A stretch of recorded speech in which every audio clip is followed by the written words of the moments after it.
കണ്ണൂരിലെ മുൻ ADM K Naveen ബാബുവിന്റെ മരണത്തിൽ ദുരൂഹതയേറുകയാണ്. അടിവസ്ത്രത്തിൽ രക്തക്കറ ഉണ്ടായിരുന്നുവെന്ന ഇൻക്വസ്റ്റ് റിപ്പോർട്ട് അത് കണ്ണൂർ ടൗൺ പോലീസ് രേഖപ്പെടുത്തിയിരുന്നു. എന്നാൽ ഇങ്ങനെ ഒരു കാര്യം FIR-ലോ പോസ്റ്റ്മോർട്ടം റിപ്പോർട്ടിലോ പരാമർശിക്കുന്നില്ല. പോസ്റ്റ്മോർട്ടം ചെയ്ത ഡോക്ടേഴ്സിനെതിരെ കെ നവീൻ ബാബുവിന്റെ ബന്ധു അനിൽ പി നായർ രംഗത്തെത്തി. പോസ്റ്റ്മോർട്ടം സത്യസന്ധമല്ല.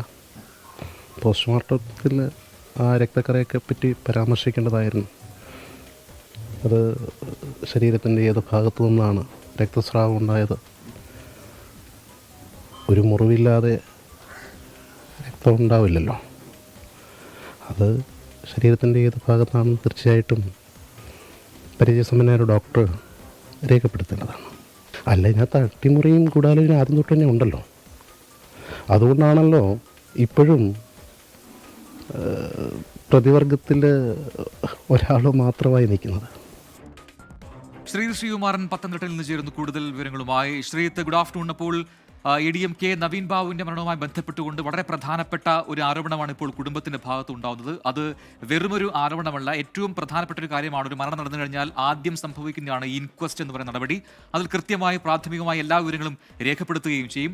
അതിലെ ഏറ്റവും പ്രധാനപ്പെട്ട പോയിന്റാണ് ഈ കേസുമായി ബന്ധപ്പെട്ടുകൊണ്ട് അടിവസ്ത്രത്തിൽ രക്തക്കറ ഉണ്ടായിരുന്നു എന്ന പരാമർശം. പക്ഷേ അത് പോസ്റ്റ്മോർട്ടത്തിലില്ല, FIR-ലില്ല. എങ്കിൽ അത് വലിയ വീഴ്ചയാണ്. അപ്പോൾ ആ ഘട്ടത്തിലാണ് ഇപ്പോൾ കുടുംബവും സമാനമായ ആരോപണം, അതിൽ ചില കളികൾ നടന്നിട്ടുണ്ട് എന്ന ആരോപണം ഉന്നയിക്കുന്നത്. എന്താണ്, ഏത് രീതിയിലാണ് ഇനി കേസിന്റെ പോക്ക്? ഒപ്പം കുടുംബം എന്ത് നിലപാട് സ്വീകരിക്കുന്നു?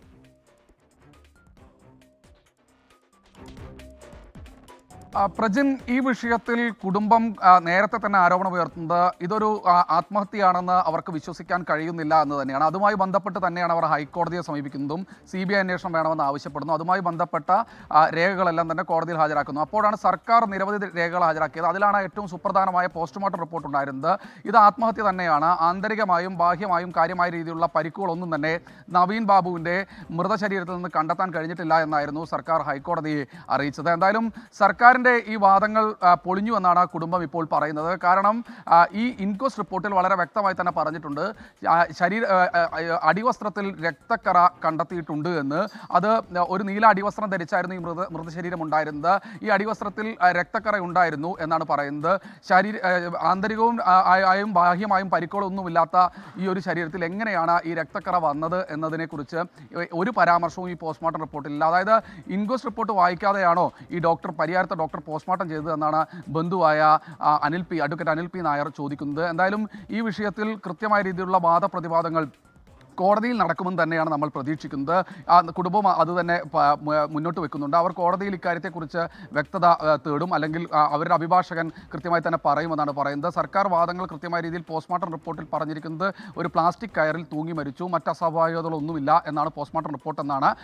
ഇതാണ് കോടതിക്ക് മുൻപിലുള്ളത്. അതുകൊണ്ട് CBI അന്വേഷണം വേണ്ട എന്നും പറയുന്നുണ്ട്. എന്തായാലും ഈ രക്തക്കറ എങ്ങനെ വന്നു എന്നതിനെക്കുറിച്ച് ഡോക്ടർമാരിൽ ഒരുപക്ഷെ വിരുദ്ധാഭിപ്രായം ഉണ്ടാകാം. പക്ഷേ കുടുംബം ഇപ്പോഴും പറയുന്നത് ഇക്കാര്യത്തിൽ നെല്ലും പതിരും തിരിയണമെങ്കിൽ ഒരു CBI അന്വേഷണം വേണം. അത് ഈ ഏജൻസിയെ വിശ്വാസമില്ല. ഇക്കാര്യത്തിൽ ഒരു ഗൂഢാലോചന നടന്നിട്ടുണ്ടോ എന്ന് സംശയിക്കുന്നു എന്നാണ്. എന്തായാലും ഈ വിഷയത്തിൽ 12-നാണ് കോടതി ഒരു തീർപ്പ് കൽപ്പിക്കാനിരിക്കുന്നത്. അതിനു മുൻപ് ഏതെങ്കിലും തരത്തിലുള്ള ഒരു പരാമർശം അല്ലെങ്കിൽ ഏതെങ്കിലും തരത്തിലൊരു പരിഗണന ഈ കേസിൽ ഉണ്ടാകുമോ എന്നാണ് ഈ കണ്ടറിയേണ്ടത്. എന്തായാലും കുടുംബം ഇപ്പോഴും ഉറച്ചു വിശ്വസിക്കുന്നു നവീൻ ബാബു ആത്മഹത്യ ചെയ്യില്ല എന്ന്. എന്തായാലും ആ ഒരു ഹർജി, CBI അന്വേഷണത്തിന് വേണ്ടിയുള്ള ഹർജി വിധി പറയാൻ അല്ലെങ്കിൽ തീർപ്പ് കൽപ്പിക്കാൻ 12-ലേക്ക് മാറ്റിയിരിക്കുകയാണ്.